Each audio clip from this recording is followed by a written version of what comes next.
ঝামেলা হতেই পারে, আমি মানলাম, কিন্তু কোনো দিদি বটি নিয়ে কোপাতে আসে, এটা কি মানা যায়? ইতিমধ্যে তোমরা সবাই একটা ভিডিও অলরেডি দেখে ফেলেছো। ওটাই বলবো, আমি চাইনি এইভাবে সোশ্যাল মিডিয়া করতে। তো যেখানে আমার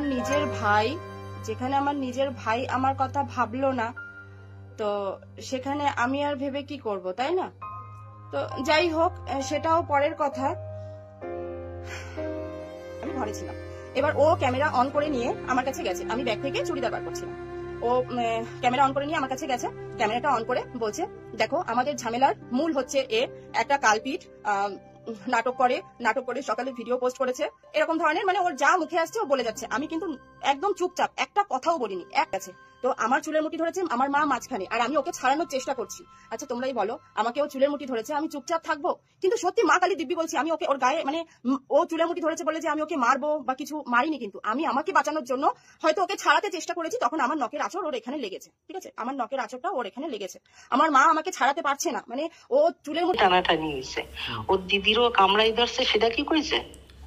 হ্যাঁ, ও আমাকে বললো যে আমাকে নিজেকে বাঁচানোর জন্য আমাকে কিছু সেলফ ডিফেন্স মানে আমাকে তো কিছু স্টেপ নিতেই হবে, সেই জন্য আমি ঠেলে সরিয়ে দিয়েছি বা বাঁচানোর চেষ্টা করেছি। এবার ভাই বোনের মধ্যে মারধর হয়, এটা স্বাভাবিক কথা, তার জন্য বটি নিয়ে মারতে আসবে, এটা তো ঠিক হয়নি না।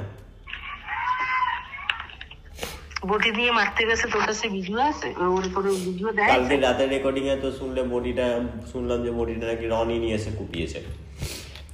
না না না, যদি রাগের বসে যদি কোপটা পড়েই যেত, যার গালে পড়েছে, ধরো গালটা তো শক্ত, এটাতে রনের গলাতেও পড়তে পারতো না, ভুল করেই হয়ে যেত হয়তো, তাহলে কি করতে হবে? রন কি ধারে ছিল নাকি রনের গলাতে পড়বে? পড়লো আমার গলায় পড়তো। কোথায় ছিল? হ্যালো হ্যালো, হ্যাঁ দিদি বলো। হ্যাঁ, তো আমি মানে এটাই বলতে চাইছি যে যদি এই যে তুমি যে কথাটা, মানে আমি ও পাশের ঘরে শুয়েছিলাম, আদো আদো শুনতে পেয়েই এসেছি এখানে। তার মধ্যে এই কথাটা আমি বেশ কয়েকবার শুনলাম যে দিদি বটি নিয়ে এসেছিল, সেইটা যদি সোশ্যাল মিডিয়াতে যায় বা রোস্টারদের হাতে যায়, তাহলে কি করবে? রনের দিদিকে ছিঁড়ে খাবে? রন কি এমন অন্যায় করেছে যে বটি নিয়ে বেচারাকে মার খেতে? নাই, রনের হয়তো গৌরী করলো না, সব অন্যায় গৌরীর, ওই সব অন্যায় করছে। তো দিদি তো কুপিয়েছে, বাপন তো আর কুপাইতে যায়নি। আমি কি বলছি, আমি তো বললাম যে বাপন উপায় নাই, আমি তো সেটা বলতে আছি। শোনো আমার কথা, শোনো, এরকম ধরনের কথাবার্তা। ও তো এটাও বলছিল যে ভিডিও বানাচ্ছে, সেই ফোনটাও আমি কিনে দিয়েছি। হ্যাঁ, ও তো আমাকে সবই কিনে দিয়েছে, ও আমাকে ফোন কিনে দিয়েছে, ও আমাকে মানে ওই তো আমাকে চালায়। হ্যাঁ দিয়েছে, তো কি? এবার এই কথাগুলো সবই তুমি আমাকে পার্সোনালি বলতে পারো, এবার সেগুলো তো সোশ্যাল মিডিয়া করা উচিত নয় না। হ্যাঁ, সোশ্যাল মিডিয়ার কথা বলেছি। ওই যেটা খাবারটা রন পাঠিয়েছিল ওটা নিয়ে তো পোস্ট করেছিল, ওটা রনের মনে একটা কষ্ট রয়েই গেছে। একটা বেনামি পার্সেল এসেছে, এই যে একটা পিৎজা, একটা বার্গার, আর একটা এর মধ্যে কিছু একটা আছে। তো পার্সেলটা আমি অর্ডার করিনি, আমার বর রিসিভ করেছে। তো বিশ্বাসই করছিলাম না যে আমি অর্ডার করিনি। তো আমি মা কালী বলাতে দিয়ে মানে ক্লিয়ার হলো যে আমি অর্ডার করিনি। যাই হোক, দাদাকে আমি ফোন করেছি, পার্সেলটা আমি রাখতে পারবো না, দাদাকে আসতে বলেছি। তো দাদার মারফত মানে খোঁজ খবর নিয়ে আমি জানতে পারলাম কে পাঠিয়েছে, নামটা জানতে পেরেছি। তো তার উদ্দেশ্যে একটাই কথা বলবো যে অন্তরের ভালোবাসাটা হচ্ছে সব থেকে বড় কথা। সেটাই যদি না থাকে, এসব খাবার দাবার পাঠিয়ে আধিক্যতা দেখানোর কোনো দরকার নেই।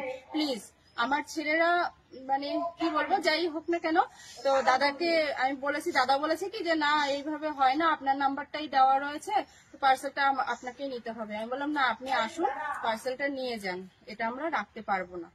তো মানে আমার ভিডিওটা যদি তার চোখে পড়ে, তো তার উদ্দেশ্যে একটাই কথা যে আমরা আমার ছেলেদেরকে খাবার কিনে খাওয়াতে পারি।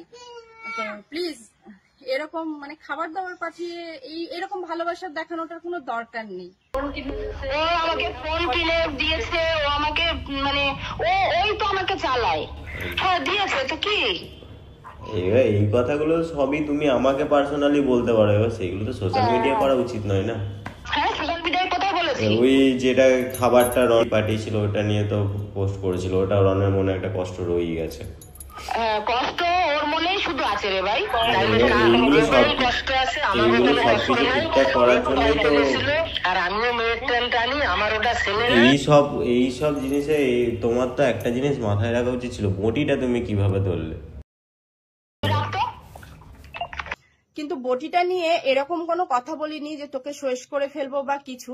বটিটা জাস্ট আমি রাগের মাথায় তুলতে হয় আমি তুলেছি, মানে বটিটা আমি জাস্ট রাগের মাথায় তুলেই ফেলেছি।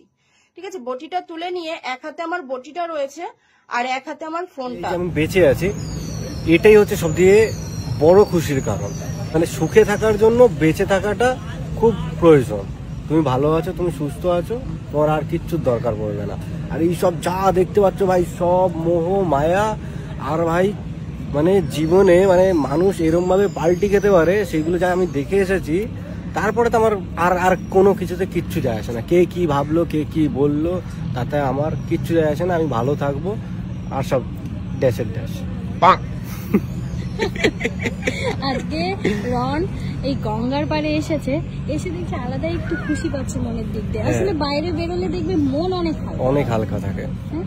তারপরে যদি আবার পার্টনার তুমি ভাবো ওই কোপটা যে আমার গলায় পড়তো, এই গঙ্গার ধারে আমার বসার সুযোগটাই আসতো না। আমার এক একটা মুহূর্ত এখন ওরকম ভাবে এনজয় করছি। কোপটা যদি আমার গলায় পড়তো, আমি এই টাইমটা আমি কাটাতে পারতাম না।